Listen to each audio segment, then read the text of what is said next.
A ver, en el mundo del derecho fiscal, usar las palabras correctas no es un capricho académico, para nada. Es, de hecho, la base de todo. Define derechos, define obligaciones, tanto para la autoridad como para la gente. Hoy vamos a meternos de lleno en uno de los temas más importantes y, la verdad, uno de los que más confusión genera. ¿Cómo se extingue realmente una deuda tributaria? Y para que quede súper claro, esta es la ruta que vamos a seguir. Primero, vamos a poner los cimientos, con una distinción que es clave. Después, vamos a ver cómo nace una deuda, para luego analizar las únicas formas en que legalmente deja de existir. Y al final, vamos a desmentir los malentendidos más comunes que, ojo, pueden costar caro. Bueno, arranquemos por acá. Aunque en la vida diaria las usemos como si fueran lo mismo, obligación tributaria y deuda tributaria son dos conceptos legales totalmente distintos. Y créanme, entender esta diferencia es el primer gran paso para dominar el tema. Miren, esta tabla lo explica perfecto. Piénsenlo así. La obligación es algo general. Es el deber que te impone la ley por hacer algo, como una venta. Pero en ese momento, la autoridad todavía no te puede exigir un monto específico. En cambio, la deuda ya es concreta. Es cuando a esa obligación se le pone un número, ya sea porque uno lo declara o porque la autoridad lo calcula tras una auditoría. Justo en ese instante se convierte en lo que llamamos un crédito fiscal, y eso sí que el Estado lo puede cobrar a la fuerza. Ok, ya entendimos la diferencia. Pero, ¿cómo es exactamente que pasamos de una a la otra? Veamos el caminito que se sigue para ir de lo general a lo muy específico. El proceso, la verdad, tiene bastante lógica. Primero pasa el hecho imponible, o sea, la acción que la ley marca que paga impuesto. Luego el hecho generador, que dice en qué momento exacto hay que pagar. Después el paso clave, la determinación, donde se le pone pesos y centavos a esa obligación. Y solo ahí, en el cuarto paso, es que nace el famoso crédito fiscal, la deuda formal que el Estado ya puede exigir. Ahora, una vez que ya nació esta deuda, este crédito fiscal, ¿eso significa que es para siempre? Para nada. La ley establece unas formas muy específicas y contadas para que deje de existir. Vamos a ver cuáles son las únicas que de verdad valen. Son estas 5, y solo estas 5, ¿eh? Pago, prescripción, compensación, condonación y anulación o revocación. Vamos a ver una por una, empezando, claro, por la más obvia. El pago es, claro, la forma ideal de extinguir una deuda. Es simplemente cumplir con lo que se debe. Y puede ser de varias formas. Un pago voluntario y sencillo, uno forzado después de un proceso de cobro, un pago en plazos o hasta un pago en especie, como el caso muy particular de los artistas plásticos que pueden pagar con sus obras. Ahora vamos con la prescripción. Y créanme, es un concepto súper interesante.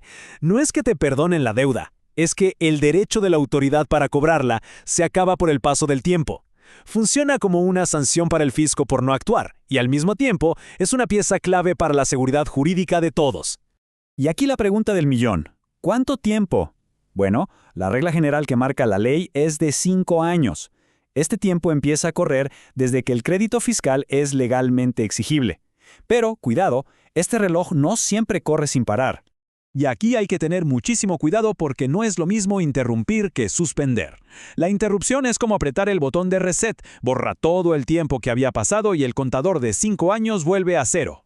Esto pasa si la autoridad te notifica un cobro o si uno mismo reconoce la deuda.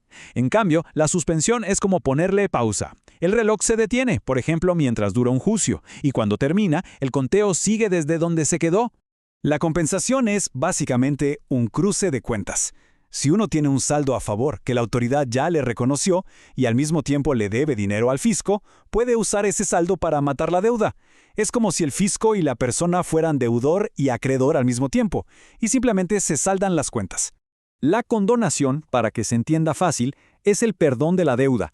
Es un acto en el que el Estado, que es el acreedor, decide perdonar lo que se le debe. Ojo, no es algo que se pueda pedir así como así, tiene que estar permitido por una ley o un decreto y normalmente pasa en situaciones muy específicas como desastres naturales o crisis económicas. Y por último tenemos la anulación o revocación. Esto pasa cuando alguien se va a pelear legalmente contra esa deuda y gana. Si un tribunal o la misma autoridad decide que el crédito fiscal se calculó de forma ilegal, pues simplemente se anula, la deuda desaparece como si nunca hubiera existido. Muy bien, y con todo esto claro llegamos al meollo del asunto, al punto que genera más confusiones y dolores de cabeza, la caducidad. Muchos la meten en el mismo saco que la prescripción, pero son figuras totalmente distintas.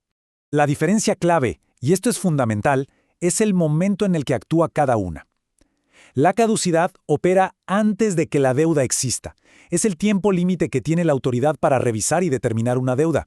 Si se le pasan sus 5 años, pierde el derecho de hacerlo. La prescripción, en cambio, opera después, sobre una deuda que ya existe, que ya fue determinada, pero que el fisco no ha cobrado a tiempo. A ver, para que no quede ninguna duda, la caducidad evita que la deuda nazca. Es una barrera. La prescripción, en cambio, es una guillotina para una deuda que ya nació pero que no se cobró. Son dos cosas completamente diferentes. Pero esperen, que la caducidad no es la única impostora en esta historia de la extinción. Hay otra figura que a menudo se confunde, y es la cancelación. La cancelación es en realidad un trámite interno de la autoridad, una cuestión de contabilidad. El fisco ve sus registros y dice, oye, cobrar esta deuda es imposible, o me va a salir más caro el caldo que las albóndigas. Entonces, para limpiar sus números, la da de baja. Pero, y esto es lo más importante, es una medida administrativa interna. No significa que legalmente la deuda haya desaparecido para el contribuyente. Y esto no es una opinión, ¿eh? La propia ley lo deja clarísimo. El Código Fiscal de la Federación dice textual que la cancelación no libera de su pago. ¿Qué significa esto? Que si la situación de la persona cambia y vuelve a tener dinero, la autoridad podría volver a intentar cobrarle esa misma deuda que había cancelado. Bueno, hagamos un repaso final súper rápido para que se nos grabe todo. Obligación es el deber general. Deuda es el monto ya específico y que se puede cobrar. Las únicas 5 formas de extinguir esa deuda son pago, prescripción, compensación, condonación y anulación. Y súper importante, la caducidad no extingue la deuda, impide que nazca. Y la cancelación es solo un apunte contable, la deuda sigue viva. Y todo esto nos lleva a la gran pregunta, ¿no? ¿Por qué tanto lío con las palabras? Pues porque entender bien estas diferencias no es un juego, es lo que da certeza. Permite que tanto la gente como las empresas sepan a qué atenerse y que el Estado actúe dentro de la ley. Al final del día, tener los conceptos claros es la base de un sistema fiscal justo y predecible para todos.